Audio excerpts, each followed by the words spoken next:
tout juste 32 ans, Sigrid souffre d'un TOC de répétition. Pour elle, tous les matins, c'est le même rituel. J'ouvre mon radiateur en comptant le nombre de fois. En fait, je fais 2 fois 4, comme avec l'interrupteur. C'est une habitude que j'ai prise et je ne peux pas m'empêcher de faire autrement. Et c'est comme ça pour la plupart des gestes du quotidien. Mais Sigrid ne doit pas seulement répéter les mêmes choses plusieurs fois, elle souffre également d'un TOC de l'ordre qui la contraint à placer certains objets de façon très précise. C'est toujours dans le même ordre, toujours bien alignés, elles ont chacun leur petite place. C'est stressant en même temps parce que je suis obligée de le faire, en même temps c'est rassurant parce qu'une fois que je l'ai fait, je me sens mieux.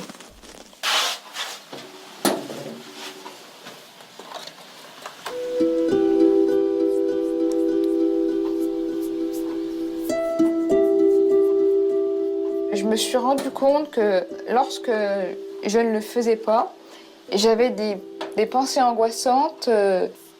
J'ai peur qu'il arrive quelque chose à mes proches. Et si ça se passe, je me dis que ça va être de ma faute. Et donc je sais que c'est totalement irrationnel, que ça n'a pas du tout de sens. Je suis lucide pour savoir que ça, il n'y a aucun lien de cause à effet qui fait que. Et pourtant, si je le fais pas, cette pensée, elle va être persistante dans ma tête, elle va être obsessionnelle. Pour calmer ses angoisses, Sigrid ne laisse rien au hasard. Dans son studio de 30 mètres carrés, tous les matins, elle s'impose un parcours très précis où chaque action est calculée. C'est tellement mécanique, c'est tellement... à la limite, je me sens comme un robot qui est programmé pour les faire dans cet endroit-là. Et que si on le déprogramme pour le faire autrement, il est perdu, il sait plus comment faire. Et puis, ça me stresserait.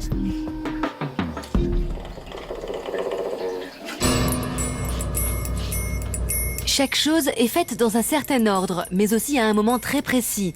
Il est 13h30, l'heure pour Sigrid de prendre son petit déjeuner. Mais même à ce moment-là, les TOC ne la lâchent pas. Avant de manger, Sigrid commence toujours son repas en goûtant son café 4 fois de suite. En général, normalement, je pourrais en faire une pour vérifier la température et tout, mais c'est vrai que c'est... Après, je suis lancée dans un rituel qui me fait faire 4 fois. Puis une fois que c'est fait, c'est bon, je peux commencer à déjeuner normalement. Enfin presque. Pour ne pas faire remonter ses angoisses, Sigrid doit manger ses biscuits toujours dans le même ordre.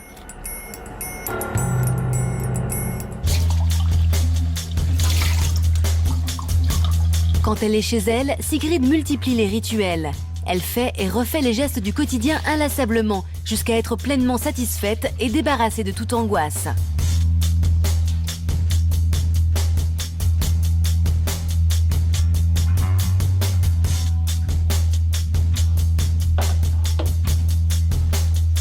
En fait, quand ça se touche, je sors la tasse, je regarde s'il y a la place. Mais en général, c'est vrai que quand je la mets, donc si elle se met bien, comme ça par exemple, là elle est bien mise, parce que ça n'a pas touché là. Donc là, je peux refermer. La petite cuillère, elle est toujours à l'extérieur par rapport à la fourchette. Je vais pas me compliquer la vie, je sais que ça me rassure comme ça, donc je vais pas me forcer à aller changer de place si ça m'angoisse quand c'est mis autrement. Accomplir tous ces rituels peut lui prendre entre 3 et 4 heures par jour. Un rythme épuisant qui l'empêche de travailler et d'avoir une vie sociale. C'est fatigant de toujours tout répéter, de toujours tout refaire, et surtout me dire que c'est pas fini. Que la journée n'est pas finie et que le prochain geste que je vais faire va être un nouveau TOC. Je me demande comment va être la journée après. Très lucide sur sa maladie, Sigrid sait exactement d'où viennent ces TOC qui lui gâchent la vie depuis 25 ans et qui ont commencé alors qu'elle n'était encore qu'une enfant. J'avais 6-7 ans, donc j'entrais au CP. Et c'est là que l'enfer a commencé. Le fils de ma nourrice a commencé à me faire du mal, à me frapper, à me faire peur, à me terroriser. Il y a une petite phrase où il m'a dit « Même quand t'es chez toi, je sais ce que tu fais ». Je me suis dit je vais commencer à faire des trucs un peu bizarres. Je me suis mis à placer des objets sur ma table de nuit à des endroits bien précis, à les déplacer, à les remettre, et à les faire d'une manière systématique, dans le même ordre. Et je me suis dit, comme ça, si vraiment il voit, ça va l'interpeller, il va m'en parler. Et je me suis rendu compte que les jours qui passaient, il ne me disait rien, il ne m'en parlait pas. Dans ma tête, je me suis dit, en fait, c'est peut-être ça qui me protège et qui l'empêche de voir. Et donc je me disais, quand je suis chez lui, il peut me faire du mal, il peut me frapper, il peut me faire peur, il peut me terroriser. Et au moins chez moi, grâce à ça, je suis protégée.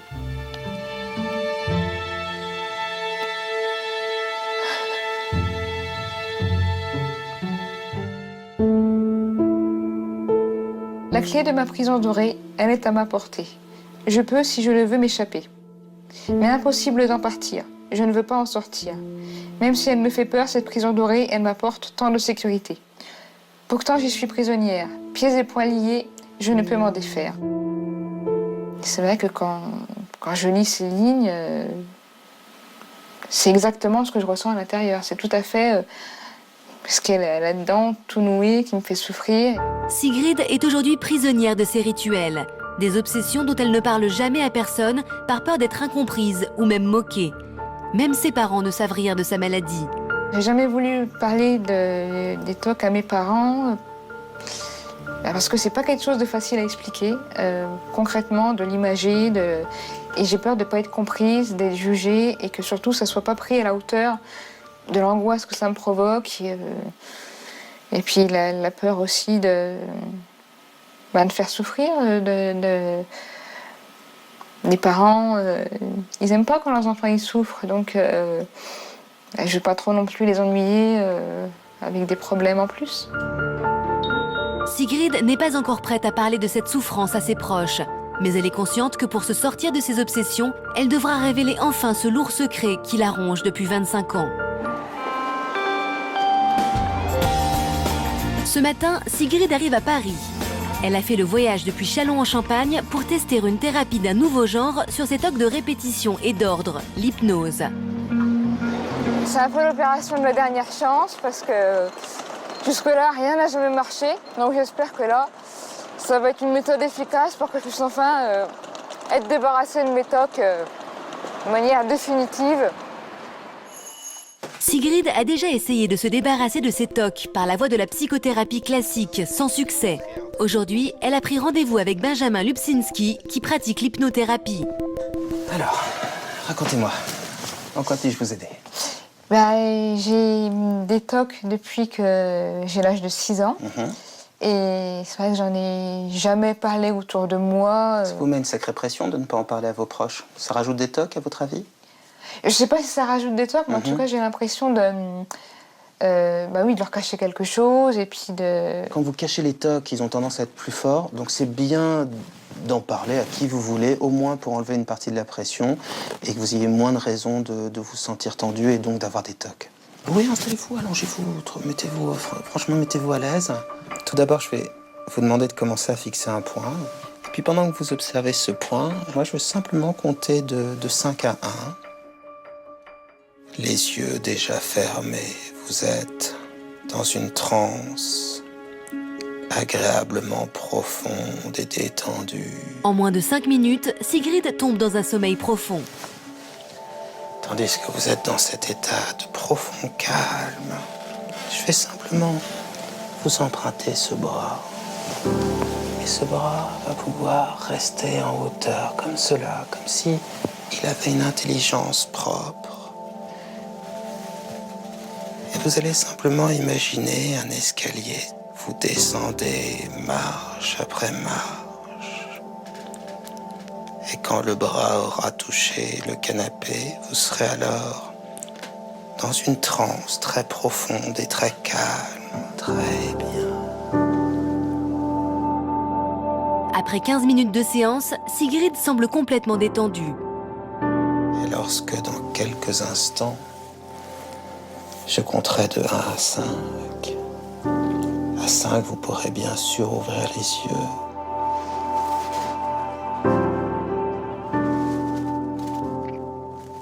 impressionnant.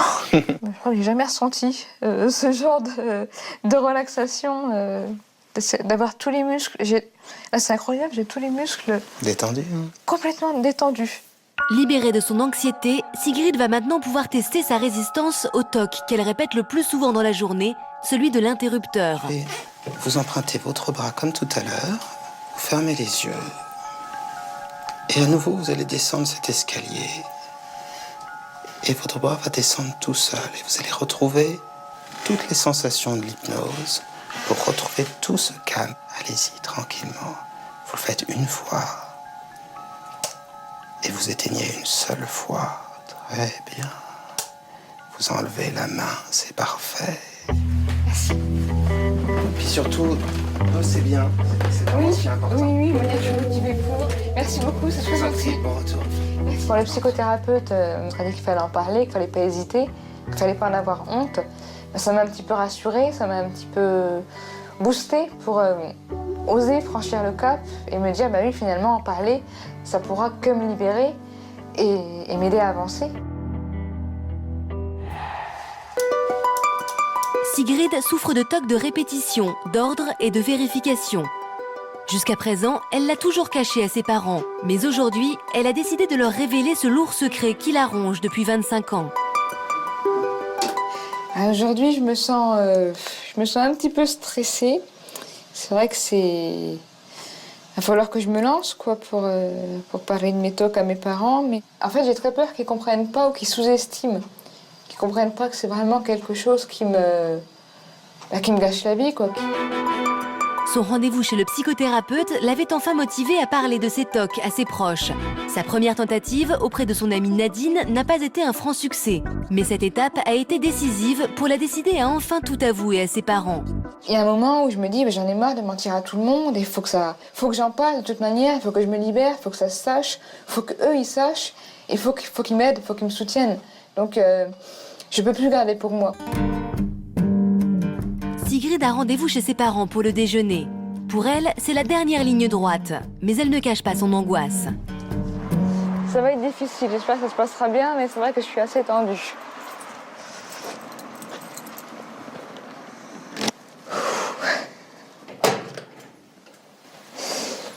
Bonjour. Ça va? Et toi? Un peu mouillé, Oui, mais celui-là. ça va. Il fait froid. Pierrette et Reynald savent que Sigrid a quelques manies, mais pour ne pas les inquiéter ou leur faire de la peine, elle ne leur a jamais révélé l'ampleur des dégâts. Au bout d'une demi-heure, Sigrid décide de se lancer. T'as déjà remarqué que chez moi, les choses devaient être à une certaine Oui. place, dans un certain ordre. Et tu me dis souvent que c'est des manies, mais que tout le monde en a. Oui, on en a, mais à des degrés différents. Tu me verrais chez moi, je pense que tu me prendrais pour une folle. Parce que quand je vois que le soir chez moi, je mets 3 quarts d'heure pour tout faire, alors que tu pourrais être bouclé en 1 quart d'heure, 20 minutes, c'est assez spectaculaire, quoi. Tu regardes 3 fois dans le placard. Par exemple. C'est vrai. Oui, si je t'explique au fur et à mesure, tu vas trouver ça complètement stupide, mais faut que je bois tant de gorgées d'eau avec mes médicaments. Et c'est des trucs, si je les fais pas, il y a vraiment des pensées. Parce qu'avoir des petites manies, moi je trouvais pas ça. Oui, mais au je te l'ai contraire. dit, je me répète. Oui. On en a tous plus ou moins. Oui, voilà, mais Et là, ça dépasse les manies. c'est de l'obsession. Voilà. C'est vraiment ce Là, qu'on appelle. c'est un degré supérieur. Hein. C'est des TOC, quoi. C'est ce qu'on appelle vraiment les troubles obsessionnels compulsifs. Le mot est prononcé, mais pour Sigrid, le plus dur va être d'avouer l'origine de ses TOC. Ses parents savent qu'enfant, elle a été malmenée par le fils d'une de ses nourrices. Mais ils sont loin d'imaginer que c'est là que le cauchemar a commencé. Un jour, quand je devais avoir 6-7 ans, c'est pour te dire que je sais comment ça a commencé, c'est ça le truc. Il me dit, mais tu sais, même quand tu es chez toi, je sais ce que tu fais, je t'observe. Et à partir du jour où il m'a dit ça, c'est dur pour moi de revenir là-dessus, je sais. Oui, c'est à chaque fois.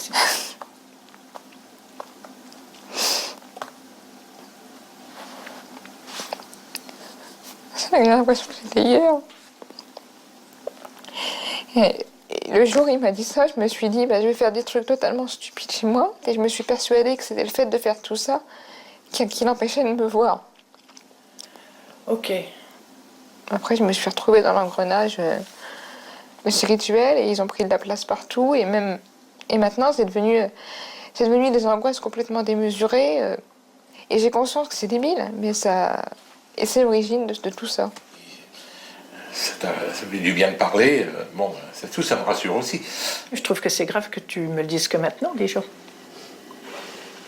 Quand t'as 5-6 ans, t'es pris entre plein de pensées. Parce qu'au début, moi, je me suis dit, bah, c'est normal, ça se trouve, tous les enfants vivent ça. Puis ensuite, quand tu grandis et que tu te rends compte que c'est pas normal, tu te dis, mince, faut peut-être pas que je le dise. Très émue par l'aveu de Sigrid et par sa souffrance, Pierrette se sent complètement démunie. Je me sens déjà impuissante. Alors ça, c'est un peu... ce que je peux, c'est l'écouter, l'aider, l'encourager à faire. Mais là, après, malheureusement, je peux rien faire. Hein. Ça... Et ce qui est assez... tu peux me soutenir, m'encourager. Pour ça... C'est beaucoup déjà. Quand j'ai entendu mes parents, comment ils l'ont compris, que j'ai vu qu'ils avaient tout compris, quand ma mère a parlé de maladie, que ça me pourrissait la vie, que c'était envahissant, et quand j'ai vu qu'elle avait vraiment tout compris, mon angoisse, le fait que j'étais prisonnière, c'est vrai que je me suis dit, mais j'aurais peut-être dû le faire beaucoup plus tôt. J'aurais peut-être pas dû attendre tout ce temps-là pour en parler, parce que finalement, j'ai tout gagné à me libérer de tout ça. Et maintenant, je sais que je vais être soutenue dans mes démarches pour lutter contre mes tocs. Ça va être plus facile, je suis plus toute seule. Et puis maintenant, tu me promets de dire toi. Après avoir caché ses tocs pendant 25 ans, Sigrid se sent désormais libérée. Elle s'est rapprochée de son père et essaye de lutter au quotidien contre sa maladie.